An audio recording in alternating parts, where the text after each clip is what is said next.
pas juste. Voilà une expression bien connue des fans du personnage à la mèche blonde, Titeuf. Fin janvier, nous recevions son papa, Zep, dans notre balade littéraire. L'occasion de parler de ses débuts, de sa carrière fulgurante et de ses romans graphiques pour adultes.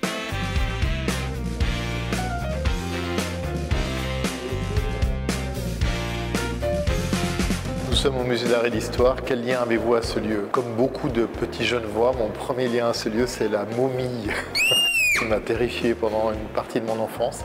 Et puis après, j'ai redécouvert le musée, surtout grâce à la salle des peintres naturalistes du 19e. La peinture classique a-t-elle son importance dans vos influences? Moi, j'ai découvert la peinture en étant étudiant. Jusque-là, mon influence, elle était uniquement de la bande dessinée. À partir de 15 ans, je découvre que les gens qui ont fait de la bande dessinée, ils ont aussi appris à dessiner grâce à tout ce qui avait été fait dans les siècles précédents. J'aime beaucoup Ferdinand Hodler et à l'occasion de l'admirer, ça a été surtout de venir voir ces tableaux ici. Dans BD pour adultes, il y a beaucoup de nature. S'il fallait choisir lac ou montagne, j'ai passé beaucoup de temps à dessiner des arbres, donc je dirais plutôt montagne. Mais depuis quelques temps, c'est un défi intéressant de dessiner de l'eau.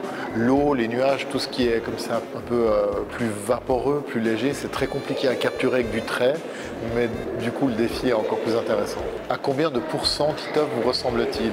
Je dirais qu'il y a un bon 80% quand même. Alors physiquement, plus tellement, je me suis un peu éloigné du modèle, mais je pense qu'à l'intérieur, oui, Titeuf est encore là. Cho, c'est pas juste, lâchez-moi le slip. Laquelle est votre expression favorite? C'est pas juste. Que trouve-t-on dans votre carnet en ce moment? Beaucoup de repérages pour une histoire qui va se passer un peu à Paris et pas mal sur une petite île entre la Turquie et la Grèce. Je me réjouis d'aller dessiner en résidence pour capturer un maximum l'ambiance, les décors, la lumière. Genève Forever? Ouais, je pense, ouais, quand même.